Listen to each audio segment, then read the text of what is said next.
Test materials for the Goldman Fristoe Test of Articulation 2 includes an easel textbook. This includes picture plates and can be self-standing.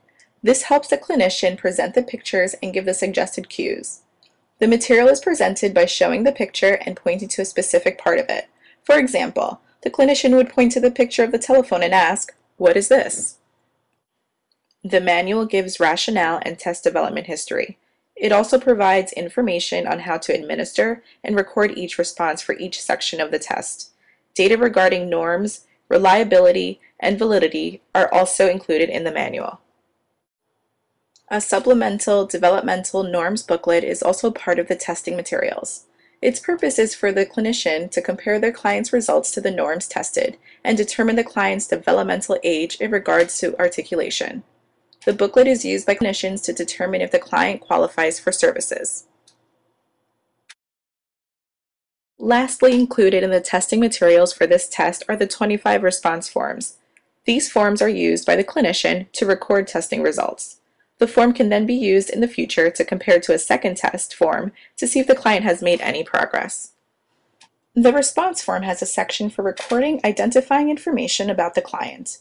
The score sheet is divided into the 3 different sections of the Goldman Fristoe Test of Articulation 2: sounds in words, sounds in sentences, and stimulability. Each of the sections includes a separate recording grid with shaded columns of blue, yellow, and green for initial, medial, and final sound production. Each row of these grids corresponds to one of the 39 consonant sounds or consonant clusters tested in the Goldman Fristoe Test of Articulation 2. Scoring the test. The test is scored by determining the raw score from sounds and words. The total number of articulation errors, marked by an X, are counted. The raw score is recorded in the sounds and words score summary section. The raw score is then used to find the standard score, confidence interval, percentile, and test age equivalents. The referral. Mary Grace Forte is a 7-year, 10-month-old girl who was referred for an evaluation by her 3rd grade teacher, Miss O'Connell. Her teacher has some concerns regarding her articulation. The interview. The interview is an important part of diagnostics. Here, a clinician can get information, give information, and provide support for the client and their caregiver. Did anyone else notice any speech difference? Did you ever before the referral by the teacher? I've heard her pronounce some sounds incorrectly, and she has difficulty producing some sounds, but it's really, I've just noticed. And her teacher has noticed, obviously, because she was the one who referred her. Okay, does anyone else in the family have any problems producing sounds, or is it just Mary Grace? Just her. Okay, I noticed in your case history form that you marked down that she didn't imitate sounds by 12 months. Do you remember when she started imitating the sounds? I would say about 6 months later. Okay, so around 18 months, yeah. Okay. Does she get frustrated at school? Has the teacher told you anything like that teachers or students can't understand? No, no one's ever told me, the teacher, she's never come to me saying she has a problem with other students. Okay, so I'm just going to start off the exam by giving Mary Grace an oral peripheral mechanism examination, which is just going to look inside of her mouth, okay, outside, look at her symmetry to see if everything's okay, if that's the cause okay, of if she does have an articulation problem. And then afterwards we'll start the articulation test and we'll score and I'll let you know. Okay, thank what the you. problem is. The oral peripheral examination is an important component of a complete speech assessment. The purpose of the oral peripheral examination is to identify and rule out structural or functional factors that relate to a communication disorder. We begin by observing the symmetry of the face and the appearance and mobility of facial parts, like the lips, jaw, and tongue are noted. Okay, so I want you to pretend to be a fish. Okay. I want you to hold all the air inside of your mouth like this for as long as you can. Okay. And while you're doing it, I'm just going to push on either side of your cheeks, and you hold in the air as long as you can, okay? Okay. Ready, set, go. Very good. So when you give me just a small smile, showing no teeth. Okay. Very good. Give me a big smile, like you're really, really happy, like it's your birthday. Good job. So now I want you to pucker your lips like this. Very good. Okay, now I want you to open wide. I'm going to stick this light into your mouth and just look inside, okay? Good job.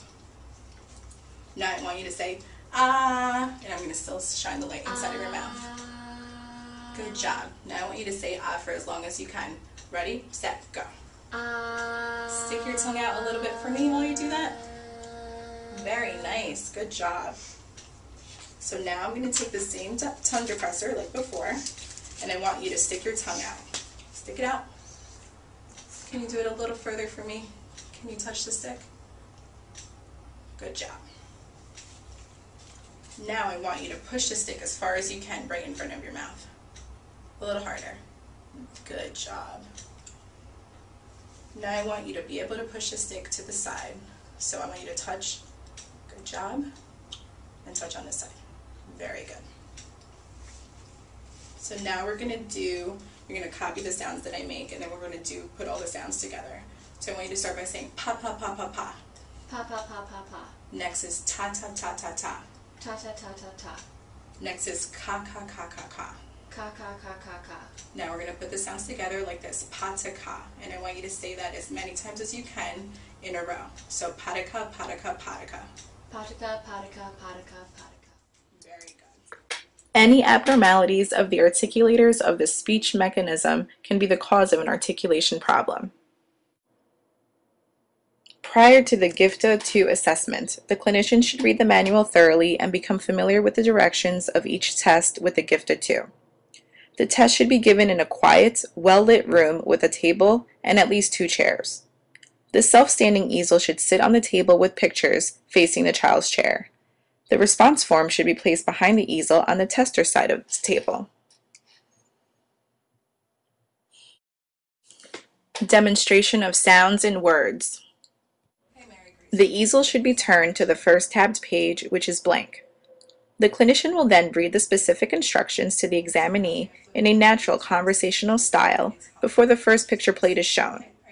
Once the clinician is finished reading the directions, she will turn to the first plate and point to the picture and then ask, "What is this?" What is this? Tree. What's this in the house? Window. Very good.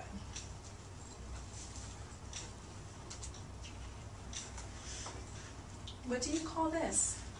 Telephone. Good job. What's this? Cup. What's this? Knife. And what's this? Spoon. Very good job, Mary Grace. She is not a boy, she's a... Girl. And what is this that she's playing with? Ball. What is this? Toy. Maybe you could pull toys in it, but what do you call that? Wagon. Good job. And what's next to the wagon? Shovel. Very good. And what's this? Monkey. Good job. And what's the monkey holding? Banana. Can you say that for me one more time? Banana. Okay, good job. What's this called? Zipper. And what are these? Scissor.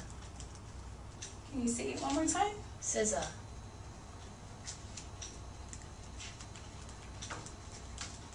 What's this? Duck. And what does the duck say? Quack. And what color is the duck? Yellow.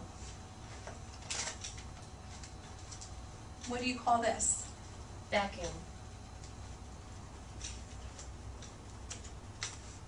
What is this? Watt.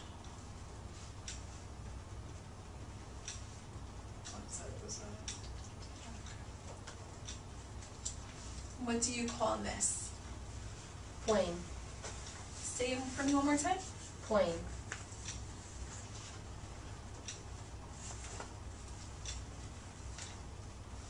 What is the girl doing?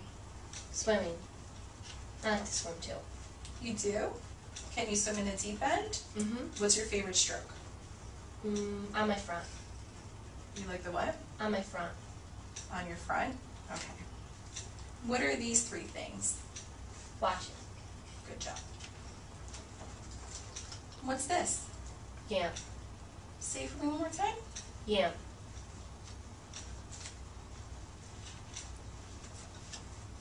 What's this? Caw. And what color is it? Blue.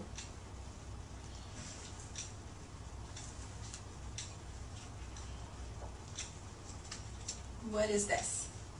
Rabbit. And what's this? Carrot. What color is the carrot? Orange. Good job. What is the boy doing in the picture? Fishing. Have you ever gone fishing before? Mm-hmm. Who do you go with? My dad. That's nice. I don't really like to fish. What's this? Chair. Say it for me one more time. Chair.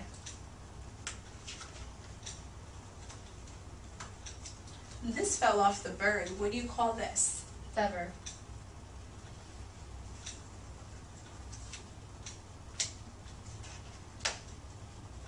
What are these two things? Pencil. Tell me which one is bigger. Good job. What's this? Bathroom. Well, it's in the bathroom, but what is it called? Bathtub. Good job. When he gets stirred, he takes a. Bath. Do you like bath time? Mm-hmm. What's this? Ring. Okay, and what's this? Hand. Well, it's a part of the hand. Oh, finger. Good job. And which finger is this? Thumb. Can you say it for me one more time? Thumb. Okay. And what's the horse doing in the picture? Yumping. Okay, he's jumping. What is the little boy wearing to bed? Pajamas.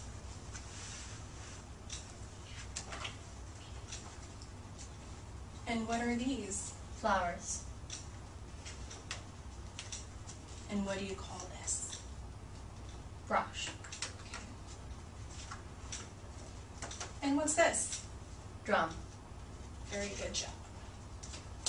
And what do you call this? Frog. And what color is it? Green. Good job. What do you call this? Clown. And what are these that he's holding? Bones. Can you say it for me one more time? Bones. Oh, what's the little boy doing? Crying. What are these? Glasses. And what's this? Slide. And what are these? Stars. And how many are there? 5. Very good. Okay, so we ended that part of the test, and then we'll start sounds and sentences. Demonstration of sounds in sentences. The clinician will read the instructions at the bottom of the tabbed page to the examinee. The clinician has to make sure the examinee understands that he or she will have to retell the story once they are finished. The clinician will begin reading the story, pointing to the target words as instructed. So Jack and Rachel are going fishing. Rachel's in such a rush that she drops her glasses, Oh yeah, I see 'em. and her shirt gets caught in the zipper of her jacket. They fish from the old bridge. All of a sudden they hear a very loud noise. Oh, it's only the dog chasing a frog. Do you know what sound a frog makes? Very good.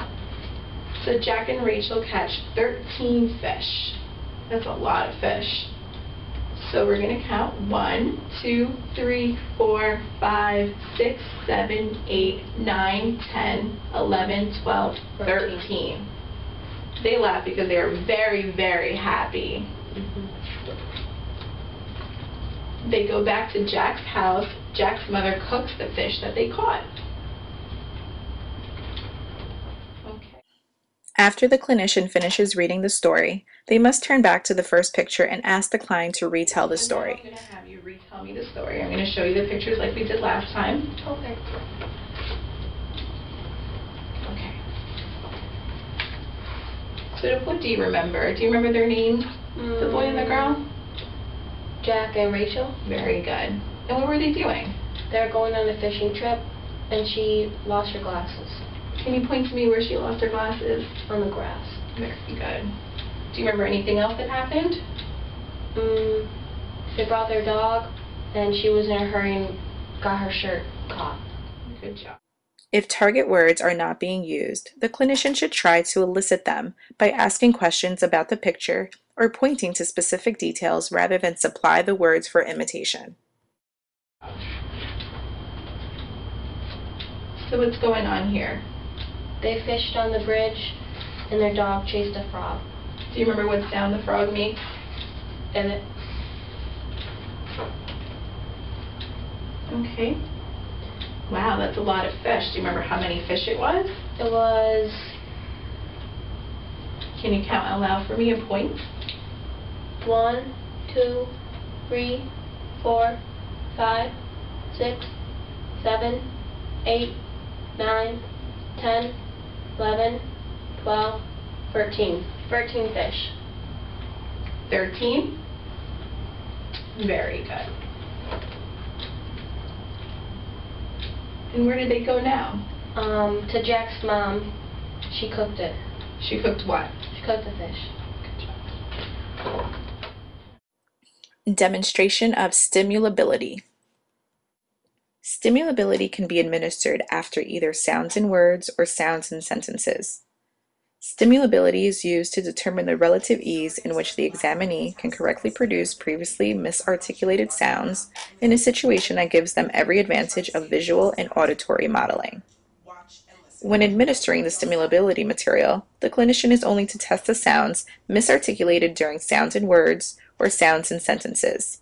They are only to test the sounds in the position in which the error occurred. Wet. You see how my lips go out like that? Wet. Wet. Good job. Now wet. Wet. He has wet feet. He has wet feet. Very good. So next we're going to move on to the R sound. And we're going to say ran, Ra. ra, Ra. ran. Ran.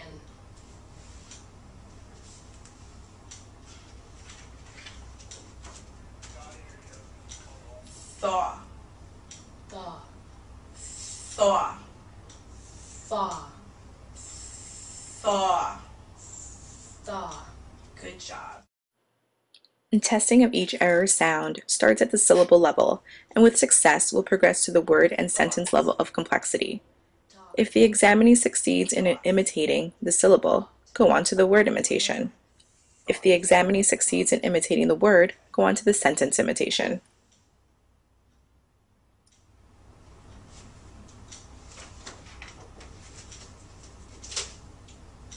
Lie, Lie. lie. Lie. Bring your tongue here. Lie. Lie. Like. Like. Very good.